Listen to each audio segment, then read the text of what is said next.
मेरा नाम है संदीप और आप देख रहे हैं इजी फिक्स।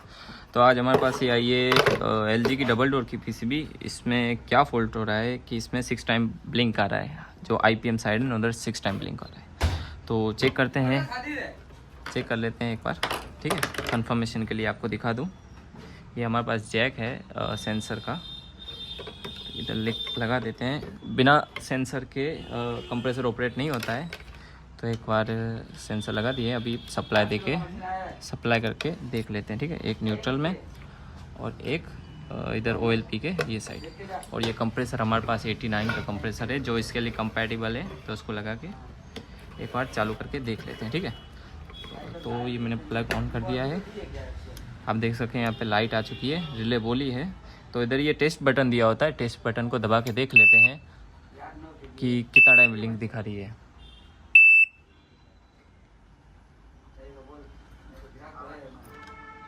आप देख सकते हो कंप्रेसर ने एक झटका मार के बंद हो गया, सीरीज फुल ग्लो होने लगा। तो एक बार फिर से एक बार बटन दबा देते हैं, ठीक है।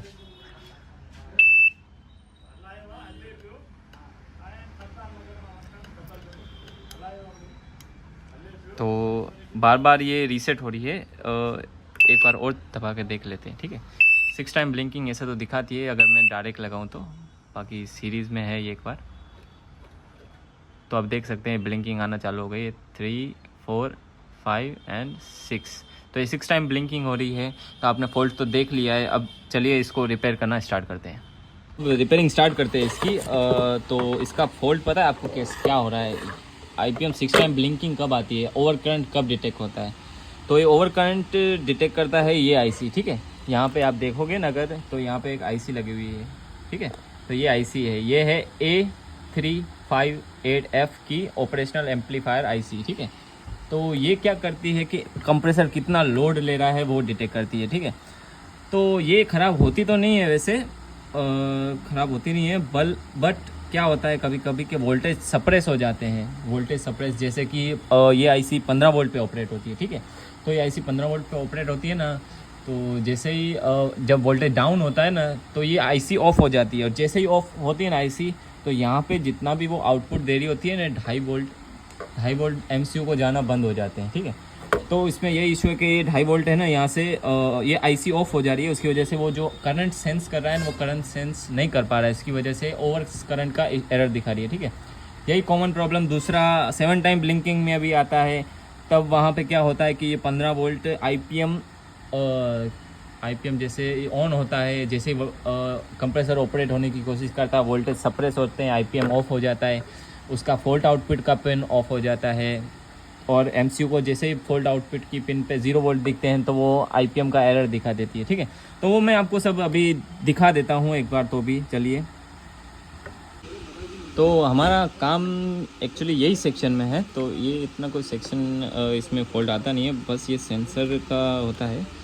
मेन हमारा काम यहाँ पे है, तो यहाँ पे अपने फोकस करते हैं, ठीक है। तो मैं एक बार वोल्टेज चेक करा देता हूँ आपको कि सब में कितने कितने वोल्टेज आते हैं, ठीक है। अपने चालू कर दिया, LED ग्लो हो चुकी है, ठीक है। तो ये है वोल्टेज रेगुलेटर, ठीक है। वोल्टेज रेगुलेटर है, तो अपने पास ये मीटर है। मीटर में आपको चेक करके बता देता हूँ कि कितना वोल्ट आ रहा है, ठीक है। तो ये अपना यहाँ पे अगर आप देखोगे ना, तो ये वोल्टेज रेगुलेटर IC लगी हुई है, ठीक है। तो वोल्टेज रेगुलेटर IC पे अपने चेक कर लेते हैं कि कितने वोल्टेज आ रहे हैं। तो जैसा कि आप देख सकते हैं यहाँ पे है ना 7.2 7.3 वोल्टेज आ रहे हैं। यहाँ पे 12 वोल्ट की ज़रूरत नहीं होती है, मेनली यहाँ पे सिर्फ 15 वोल्ट और 5 वोल्ट की ज़रूरत होती है। ये सिस्टम 15 वोल्ट से अलग इसलिए किया गया है ताकि बाय चांस कोई टाइप की शॉर्टिंग हो तो मेन IC में 15 वोल्ट ना जाए, इसकी वजह से। तो यहाँ पे एक अलग SMPS से 7 वोल्ट लेके उसको 5 किया गया है, ठीक है। और वो 7 वोल्ट स्टोर होता है यहाँ पे, ठीक है। और जो दूसरा 15 वोल्ट है ना, 15 वोल्ट होता है ये कैपेसिटर पे, ठीक है। तो यहाँ पे आप देख सकते हो फिक्स 15 वोल्ट बन रहे हैं आपके, ठीक है। तो जैसे अभी मैं एक बार है ना कंप्रेसर लगा के आपको दिखाऊं कि हो क्या रहा है। एक बार ठीक, कंप्रेसर लगाया, ये मैंने दबाया, अभी देखते हैं यहाँ पे क्या हो रहा है 15 वोल्ट पे। तो आप देख सकते हैं 15 वोल्ट बहुत ज़्यादा ही ड्रॉप होके वापस आ चुके, बन चुके हैं। तो ड्रॉप होने का कारण क्या है? क्या ये STR ख़राब है? या ये SMPS वीक है, ऐसा कुछ भी नहीं है। ये एक्चुअली रिस्पॉन्सिबल है यही कैपेसिटर। ये कैपेसिटर अपनी क्षमता खो चुका है, जितना अपना उसका UF है वो UF अपना लॉस्ट कर चुका है। इसकी वजह से ये पावर स्टोर नहीं कर पा रहा है और वोल्टेज डाउन होके ये सिस्टम शट डाउन हो जा रहा है। और जैसे ही अपने वापस आता है अपने सेंस पे तो एरर दिखा रहा है 6 टाइम ब्लिंकिंग का। ठीक है, तो अभी अपने को क्या करना है, ये जो 3 कैपेसिटर है ना, ये 8 वोल्ट 7 वोल्ट का कैपेसिटर, ये 5 वोल्ट का कैपेसिटर और ये 15 वोल्ट का कैपेसिटर चेंज करना है। ठीक है, तो मैं एक बार इनको निकाल लेता हूँ और आपको दिखाता हूँ ये कितना MFD का है और अपने को कितना लगाना है।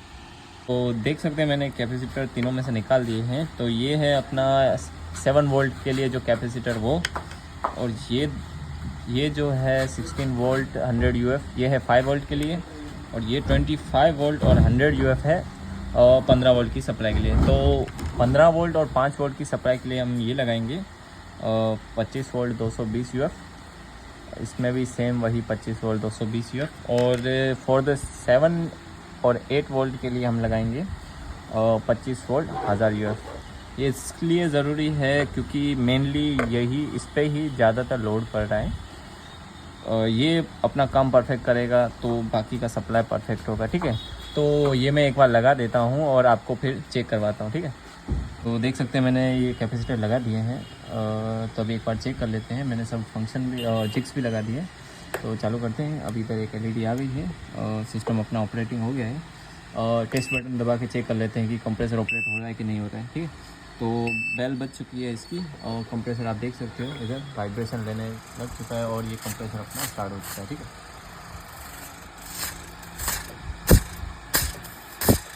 तो इसमें ये कंपैटिबल ये वाला 89 का कंप्रेसर चलता है इसमें। देख सकते हैं आप, ये डबल डोर की किसी में ये 57 वाला नंबर वाला लगता है कंप्रेसर, किसी में 57 चलता है, किसी में 89 चलता है। और आप देख सकते हैं अभी स्पीड पकड़ चुके हैं, इसमें स्पीड ले लिए।